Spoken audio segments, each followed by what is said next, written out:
In the quiet village of Zuwara, where the hills cradled the sunrise and the wind carried stories between the baobab trees, Amina lived a life woven with dreams and silence. The youngest of 5 daughters, she belonged to Baba Tunde, a respected yam farmer, and Mama Halima, a woman whose presence held the calm of the river and the fire of the hearth. Life had not always been kind to Amina. Her childhood was a trail of sacrifices and swallowed words. Her older sisters Safia, Rukaya, Hadiza, and Jamila had all been married off before turning 20. Their weddings were full of music and painted henna, but their eyes told stories of expectations, not choice. Amina, however, had always been different. She found comfort in solitude, scribbling poems under the neem tree with the journal her grandfather once gifted her. Her dreams were filled with images of places far from Zuwara and of a love not assigned, but chosen. At 23, Amina's refusal to accept arranged proposals had earned her a nickname in the village, the stubborn flower. Some said she was too proud, others believed she was cursed. Her mother worried. Her father sighed often, but Amina stayed firm, rooted in her quiet hope. Then came Yusuf. He arrived in Zuwara on a sun-drenched Tuesday wearing dusty boots and carrying a bag full of blueprints. A civil engineer from the city, Yusuf had been assigned to oversee the construction of a bridge that would link Zuwara to the distant town of Kalari. He was tall, with gentle eyes and a smile that made children run to him, and elders paused to ask his name.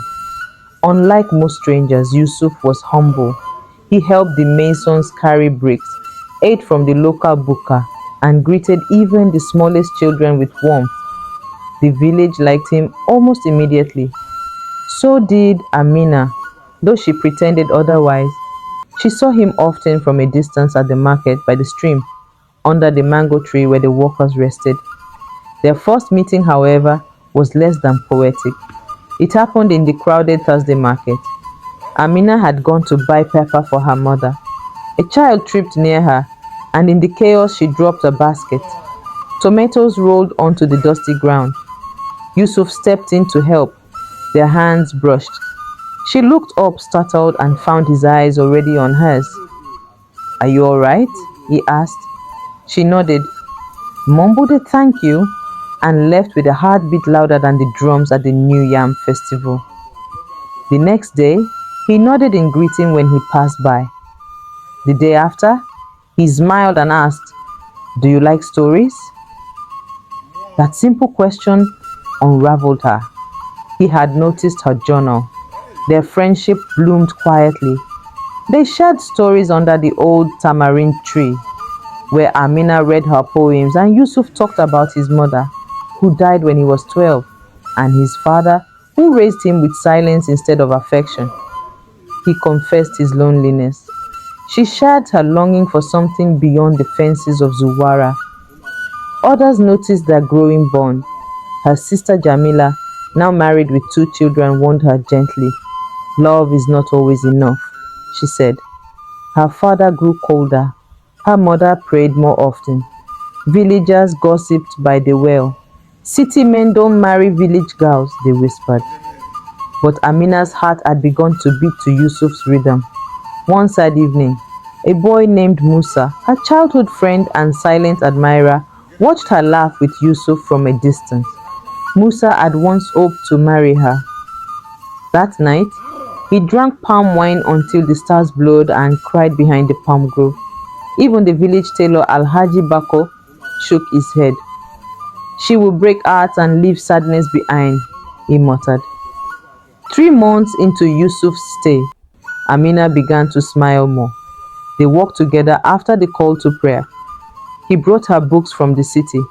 She gifted him dried hibiscus for his tea. Love, gentle and steady, wrapped itself around them like the evening breeze. Then came the farewell. The bridge was almost complete. Yusuf had 3 weeks left in Zuwara. Amina's heart cracked silently. She didn't cry, not yet, but the thought of mornings without him, of stories left unread, left a hollow ache. Their last week together was filled with stolen hours. Yusuf took her to see the sunrise at Kowa Hill, holding her hand as they climbed. "If I could, I'd pause time here," he whispered. On his final evening, they met under the neem tree. He gave her a gift, a handmade book filled with sketches of Zuwara, pieces of their conversations, and one long letter. "Amina, you are the calm I never had, the dream I never thought would live. If I live without you, I leave half of myself behind. I don't ask you to wait. I only ask you to believe that I will find my way back to you." He left the next morning, just as the rooster crowed. The days that followed were a mix of emptiness and memory. Amina returned to her reading spot, alone now. Letters came from Yusuf, each one a balm and a burden. He was in Lagos, then Ibadan, then Kaduna. The months turned into a year. The village moved on. Musa got married to Fatima. Jamila's husband fell ill. Babatunde began to speak of finding Amina a husband, someone stable, someone present. Amina refused. Each refusal was a battle. Her father stopped speaking to her altogether. Then one Harmattan morning, Mama Halima collapsed. Amina stayed by her side for weeks, feeding her, praying, whispering Yusuf's name like a secret wish. Her sisters returned. The family reunited in grief and fear. When Mama opened her eyes after days of fever, her first words were, "Don't marry for us, marry for love." Amina wept. And just when she was beginning to lose hope, a truck rolled into Zuwara. The dust rose. Children ran after it. Babatundi stood with folded arms, and Amina, she held her breath. Yusuf stepped down, not with flowers, but with certainty.